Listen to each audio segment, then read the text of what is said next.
Now, it's Saturday night, which means it's time for stand-up. This next guy's called Arnab Chanda. He's absolutely fantastic. One of my favourite acts on the circuit. So, please welcome to stage the wonderful Mr. Arnab Chanda!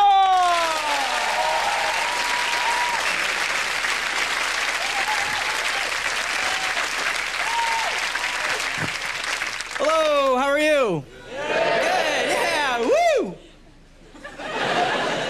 You know, like when you're with a friend and your friend is just bitching and moaning and complaining, and they're just going on and on and on about it, and your eyes sort of glaze over, and in the back of your head you're thinking, oh, shut the hell up, I got my own goddamn problems.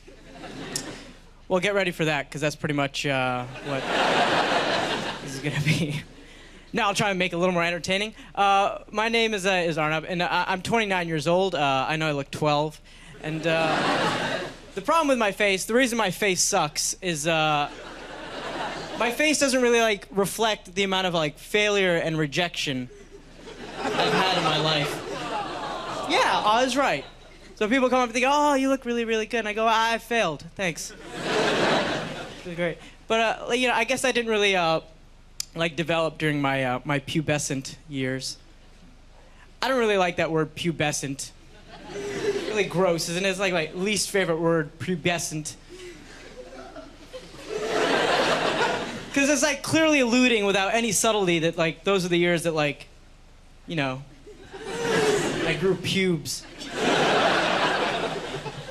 really gross and awkward. I like the word awkward a lot though. Because it's actually spelt quite awkwardly. You know, you're like, how many W's are in this thing? One before and after the K. That's awkward.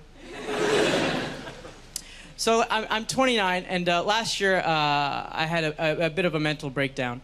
I basically... Why is that funny? Mental breakdowns, they start in your teens, and then they just continue for the rest of your life. And I went to therapy last year for a month. It was so sad and pathetic. There was nothing even wrong with me. I was just really, really depressed. And basically what happened, I just didn't know, like, what was good about me as a human being. And, like, you guys ever wonder, like, why your friends even like you? I wonder that all the time. And it's not something you can even bring up, you know? You can't be like, hey, man, here's your beer. Good game, huh? So why do you like me? What? I don't. And like friendship is a tricky thing as well. Like recently, I found out that one of my friends was religious. This ever happened to anyone else? My first reaction was like, well, I don't understand. He seemed like such a nice guy. We got along so well. He liked the Strokes. But it's very tricky because, like, you know, it's not like I hate religious people. Yeah. But I just treat them like the same way like I treat people who like still watch Big Brother or X Factor. I'm like, really, still? So sad. But like, if you're not religious, then it's like, well, where else do you turn to in order to find like sort of morals and stuff in your life? So during my mental breakdown, I found all these books that I used to read as a kid. I was born here in the UK, and I found these Read It Yourself books, which were amazing, and I used to read them all the time. And I was like, well, maybe I'll find some sort of principles or morals from these children's books. And they're great stories, but the morals are really screwed up. They make no sense whatsoever. This is the Pied Piper of Hamelin. If you guys don't know the story, there's a mayor in the town, and there's rats in the town, so the mayor asks the Pied Piper to get rid of the rats, so he does. Then they ask for his money, the mayor says no. So the Pied Piper takes all the kids in the town, takes them up to the mountain, he locks them up, and then at the end of the book, it goes, the mayor looks everywhere for the Pied Piper and the children, but it is no good.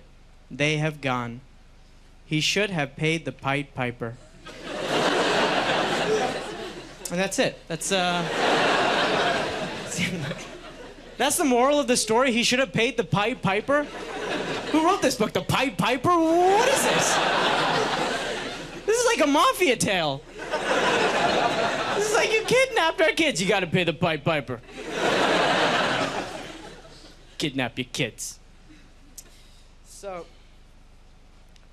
after that, I stopped sort of thinking about that sort of aspect of life. Because I don't really, like, my whole life, I wondered, like, what goes on in people's heads? My whole life growing up, like, what goes on in people? What are other people thinking? What are other humans thinking? And then we got Facebook and Twitter, and you're like, oh, fucking nothing. I like soup? This is what you're thinking? It's such a letdown. I can tell you what I think. I pretty much think because I don't really have a job anymore. I used to work for a box manufacturing company, and our motto was think inside the box. So we did really well. We did really, really well. But now I just sit around and think about like what people do or what they say that just makes no sense. Like, why do people continue to use the term olive skin to describe Mediterranean people? Has anyone in here ever seen an olive? They're pukey green or pitch black, right? Unless this person is covered in brine, has a little red pepper in their mouth. What the hell are people talking about? Why do people buy smooth peanut butter? You're buying peanut butter. You clearly like peanuts. Go crunchy. You're not buying it for the butter, right? I wonder all sorts of stuff, though.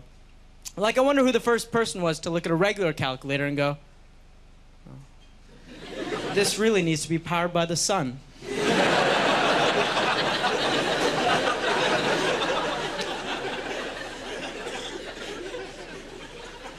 Or I wonder what butterflies get in their stomach when they get nervous. Butterflies? No, that just means they're pregnant. That doesn't make sense. A lot of stuff like you can find out on the internet now, though. That takes away some of the fascination. Like, who was the first person to look at cheese and go, that is the exact opposite of chalk?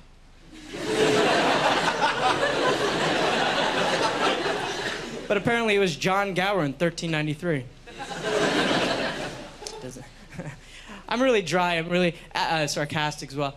I think English people in general are very, very sarcastic. I was born here. I grew up in the States, in New York. People there are very sarcastic as well. And I like sarcasm. I like anything that even sounds sarcastic, you know? That's why I like horses so much. I always think they're going to say something sarcastic. Because they're always like, pfft.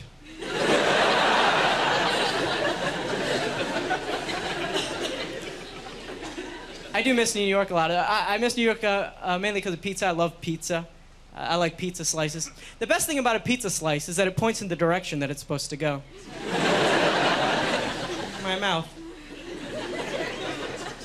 I'd do anything for pizza. A lot of people go, ooh, I'd kill for that. Whenever someone says that, I like to give them a little piece of paper with all the people I want dead. Prove it. That's what I thought, chicken.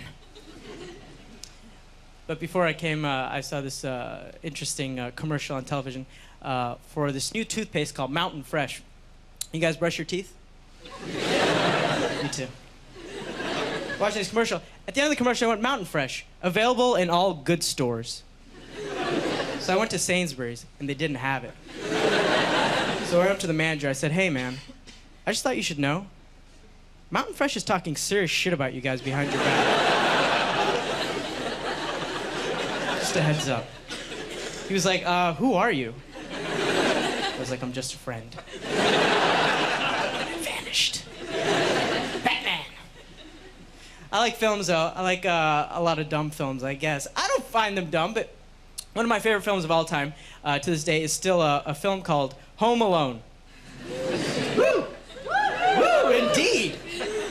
I love that film. I know all the lines to that film. I quote that film all the time. The problem is, not everyone else knows all the lines to that film, so when I quote it, people know what the fuck I'm talking about. I was in a cab in London, the fare was £9. I gave the guy £10. I was like, keep the change, you filthy animal. He was so shocked, he dropped all the money. I was like, look what you did, you little jerk. You're such a disease, Kevin. He's like, I'm not Kevin.